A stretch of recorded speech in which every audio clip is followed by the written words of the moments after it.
Hi all మనకి ఇంకో కొత్త జాబ్ ఆపర్చునిటీ రావడం జరిగింది. సో, మనకి ఈ యొక్క జాబ్ ఆపర్చునిటీ కూడా కంప్లీట్‌గా రిమోట్ జాబ్ ఆపర్చునిటీ అనమాట. అంటే మన ఇంట్లో ఉండే వర్క్ చేసుకోవచ్చు. సో, డీటెయిల్స్ అన్నీ కూడా ఈ వీడియోలో డిస్కస్ చేద్దాం. ఈ వీడియో అయితే ఎక్కడ కూడా స్కిప్ చేయకుండా చివరి వరకు చూడండి. అండ్ ముందుగా ఈ యొక్క నోటిఫికేషన్ చూసుకుంటే మనకి ఫిజిక్స్ వాళ్ళ నుంచి రావడం జరిగిందనమాట. సో, మనందరికీ ఫిజిక్స్ వాళ్ళ తెలిసిందే కదా! ఎడ్యుకేషనల్ ఇన్‌స్టిట్యూట్ అనమాట. సో, వాళ్ళ నుంచి అయితే మనకి ఈ యొక్క నోటిఫికేషన్ రిలీజ్ చేయడం జరిగింది. సో, మనకి డీటెయిల్స్ అన్నీ పూర్తిగా చూసుకుంటే వాళ్ళు అఫీషియల్ లింక్డ్ఇన్ పేజ్‌లో పోస్ట్ చేయడం జరిగిందనమాట. ఓకేనా? సో, ఇక్కడ చూసుకుంటే స్టూడెంట్ అసిస్టెంట్ అనే రోల్‌కి మనకి వీరు లింక్డ్ఇన్‌లో నోటిఫికేషన్ పెట్టడం జరిగిందనమాట. వేకెన్సీ రిలీజ్ చేయడం జరిగిందనమాట. ఓకేనా? సో, ఈ స్టూడెంట్ అసిస్టెంట్ అంటే ఏంటి? జాబ్ రోల్ ఏంటి? వర్క్ రోల్స్ అండ్ రెస్పాన్సిబిలిటీస్ ఏంటి? క్వాలిఫికేషన్ ఏంటి? మనకు ఉండాల్సిన రిక్వైర్మెంట్స్ ఏంటి? మొత్తం అన్నీ కూడా ఈ వీడియోలో డిస్కస్ చేసుకుందాం. సో, ఇక్కడ చూసుకుంటే మనకి ముందుగా రోల్ వచ్చేసరికి స్టూడెంట్ అసిస్టెంట్ అనమాట. ఓకేనా? సో, ఇక్కడ చూసుకుంటే so you will act as the primary relationship manager for an assigned batch. ఓకేనా? సో మనకు అనేది ఒక మనకి ఒక బ్యాచ్ అనేది అసైన్ చేస్తారనమాట. అంటే ఒక సెట్ ఆఫ్ స్టూడెంట్స్ని మనకి అసైన్ చేస్తారు.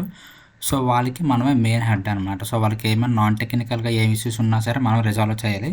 అండ్ అదేవిధంగా వాళ్ళు మనకి కొన్ని ఉంటాయి అన్నమాట రిక్వైర్మెంట్స్, అవి మనం ఫాలోఅప్ చేయాల్సి ఉంటుంది అనమాట.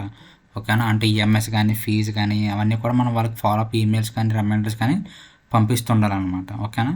సో ఇక్కడ చూసుకుంటే you will act as primary relationship manager for assigned batch ensuring student satisfaction. ఓకేనా?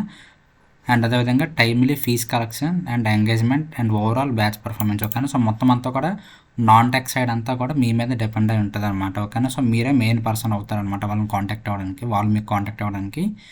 సో అదేవిధంగా మీరు కూడా వాళ్ళ వెల్బీయింగ్ కోసం మీరు చూసుకోవాలన్నమాట. ఓకేనా? సో మొత్తం ఓవరాల్ స్టూడెంట్ సాటిస్ఫాక్షన్ గురించి, అంటే వాళ్ళకి ఏ క్వరీస్ రిజాల్వ్ చేయడం అండ్ వాళ్ళకి ఈఎంఎస్ రిమైండ్ చేయడం, పేమెంట్స్ అన్నీ రిమైండ్ చేయడం, అండ్ ఓవరాల్ బ్యాచ్ పర్ఫార్మెన్స్ కూడా మీరే పర్ఫార్మెన్స్కి కూడా మీరే రెస్పాన్సిబుల్ అవుతారనమాట. ఓకేనా?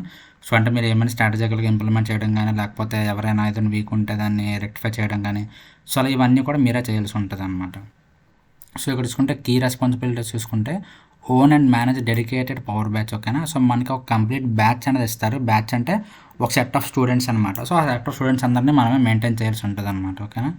So resolve student queries. ఓకేనా? సో మన స్టూడెంట్ క్వైరీస్ అంటే రిజాల్వ్ చేయాల్సి ఉంటుంది. అండ్ ఈమెయిల్ ఫాలోఅప్స్ ఏమైనా ఉంటే ఫాలోఅప్స్ పంపించాల్సి ఉంటుంది.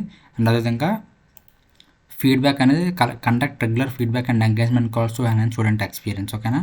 సో ప్రతిరోజు మన స్టూడెంట్ దగ్గర నుంచి ఫీడ్బ్యాక్ తీసుకోవాలన్నమాట. ఒకవేళ మనకి ఏమైనా ఇంప్రూవ్మెంట్ ఫీడ్బ్యాక్ ఏమైనా ఉంటే అవి మీరు టెక్నికల్ టీమ్తో షేర్ చేయాల్సి ఉంటుంది అనమాట. ఓకేనా?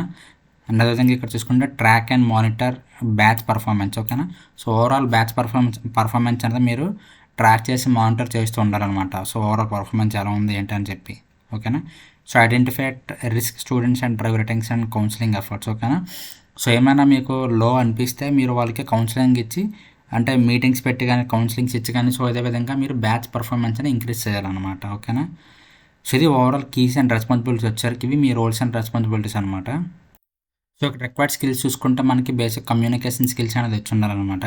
అండ్ అదేవిధంగా ఓనర్షిప్ ఇవన్నీ నార్మల్ బేసిక్ అనేది కూడా వచ్చి ఉండాలన్నమాట. ఎందుకంటే స్టూడెంట్ సెంట్రల్ కాబట్టి మనకి బేసిక్ స్టూడెంట్ సెంట్రల్ థింగ్స్ అనేవి కూడా మనకు వచ్చి ఉండాలన్నమాట. ఓకేనా? అండ్ ఇక్కడ చూసుకుంటే సో మీకు ఏదైనా ఎలాంటి ఎడ్టెక్ కంపెనీస్లో మీకు ఎక్స్పీరియన్స్ ఉంటే మీకు ప్రిఫరెన్స్ ఇస్తారన్నమాట. లేదనుకుంటే మీరు ఫ్రెషర్ అయినా సరే ఈ యొక్క జాబ్కి అప్లై చేయొచ్చు అనమాట. సో ఇది ఓవరాల్ జాబ్ డీటెయిల్స్ వచ్చేసరికి. సో ఇప్పుడు ఈ యొక్క జాబ్కి ఎలాగ అప్లై చేయాలంటే ఈ యొక్క డైరెక్ట్గా official LinkedIn page LinkedIn post link మీకు డైరెక్ట్గా డిస్క్రిప్షన్లో ప్రొవైడ్ చేస్తాను. సో మీరు అక్కడ నుంచి క్లిక్ చేయగానే మీకు కూడా సేమ్ పేజ్ అనేది ఓపెన్ అవుతుంది అనమాట. సో అక్కడ నుంచి మీరు చూసుకుంటే ఇక్కడ అప్లై నవ్ అని ఉంది కదా, సో మీరు డైరెక్ట్గా డీటెయిల్స్ అన్ని కూడా చెక్ చేసుకోవచ్చు. ఒకవేళ మీకు ఓకే అనుకుంటే ఇంట్రెస్ట్ ఉండి అప్లై చేస్తానంటే ఇక్కడ అప్లై నవ్ ఉంది కదా, సో ఈజీ అప్లై క్లిక్ చేస్తే ఆటోమేటిక్గా మీ డీటెయిల్స్ తీసుకుంటుంది అనమాట. ఫస్ట్ టైం అయితే లేదనుకుంటే మీ డీటెయిల్స్ ఆటోమేటిక్గా ఫిల్ అయి ఉంటాయి.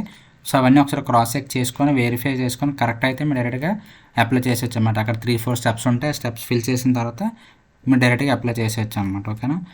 అండ్ అదేవిధంగా ఇక్కడ చూసుకుంటే మనకి డైరెక్ట్ హెచ్ఆర్ లింక్డ్ఇన్ ఐడి కూడా ఉందన్నమాట. ఇక్కడ చూసుకుంటే సో ఈవిడ మనకి హెచ్ఆర్ డిపార్ట్మెంట్ పర్సన్ అనమాట. సో ఈవిడ కూడా మీరు డైరెక్ట్గా కాంటాక్ట్ అవ్వచ్చు అనమాట. ఓకే? సో ఈవిడ ఈమెయిల్ ఐడి కూడా అవైలబుల్ ఉంది.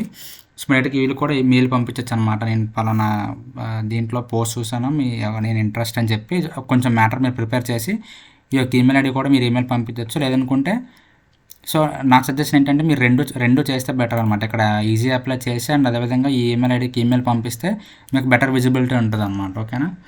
సో ఇది ఓవరాల్ డీటెయిల్స్ వచ్చేసరికి. అండ్ ఇంకా మీకు ఏమైనా డౌట్స్ ఉంటే కింద కామెంట్ సెక్షన్లో కామెంట్ చేయండి. అండ్ నెక్స్ట్ వీడియో కోసం మన ఛానల్ ఫాలో అవుతున్నాను. Thank you so much.